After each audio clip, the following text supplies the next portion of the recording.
मेरा नाम नीरज सक्सेना है। मैं प्राथमिक शिक्षक हूँ। चारों तरफ जंगल ही जंगल। मुझे ऐसा लगा कि जैसे मुझे किसी ने सजा दे दी हो। यहाँ पर कोई माहौल नहीं था, बिल्कुल आदिवासी की जगह होती है। कोई भी सुविधा नहीं थी, शासन की कोई व्यवस्था नहीं थी। वो मैं जब आया और मैंने देखा तो मुझे बहुत दुख हुआ कि मैं किस जगह आकर मैं फंस गया हूँ।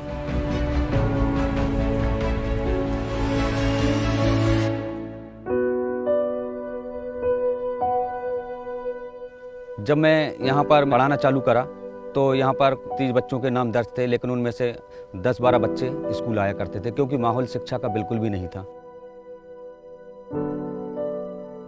और ना ही माता पिता चाहते थे कि हमारे बच्चे पढ़े लिखें, लेकिन मेरी इच्छा थी कि मुझे अब पढ़ाना है बच्चों को। हमने घर घर जाकर बच्चों को बुलाना चालू करा, पेरेंट्स लोगों को स्कूल से जोड़ना चालू करा कि आप स्कूल आइए, आप स्कूल में देखिए कि किस तरह से अब बच्चों को हम पढ़ाना चालू कर रहे हैं। इस तरह से धीरे धीरे करके बच्चों की हमने स्ट्रेंथ बढ़ाना चालू करी। जब बच्चों की स्ट्रेंथ धीरे धीरे बढ़ना चालू हो गई तो हमने फिर सोचा कि कुछ और अच्छा काम करा जाए। एक अकेली बिल्डिंग थी और बिल्डिंग के अलावा कुछ था नहीं, तो मैंने कहा अब इनका मन कैसे लगेगा, क्योंकि इनका 2 दिन आएंगे 4 दिन नहीं आएंगे, मन जब तक नहीं लगेगा जब तक बच्चा आएगा नहीं।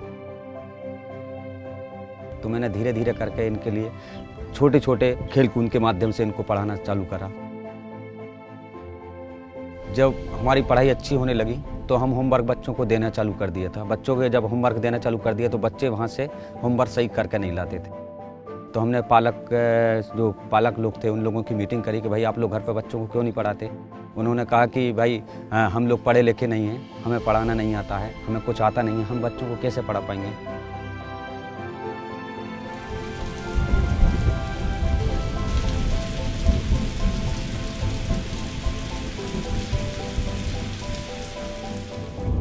तो हमने कहा यार कुछ करा जाए जिससे कि बच्चों में भी सुधार हो और पालकों में भी सुधार हो सके।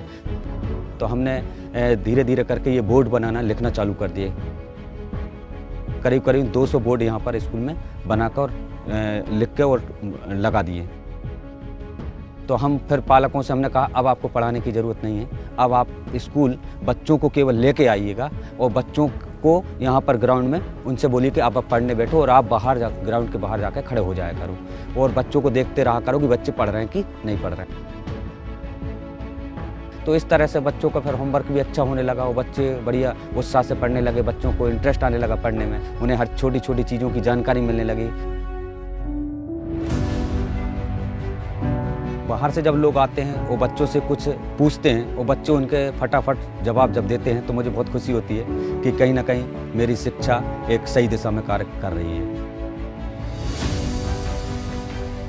जो समाज में शिक्षा का अलख जगाते हैं वही सही मायने में गुरु कहलाते हैं। हौसले बुलंद हों तो बड़े से बड़ा लक्ष्य भी आसानी से पा जाते हैं। इस्पात मंत्रालय ऐसे ही इस्पाती इरादों से बने इंसानों को करता है सलाम। इस्पात का उपयोग कर करें राष्ट्र निर्माण, हर एक काम देश के नाम।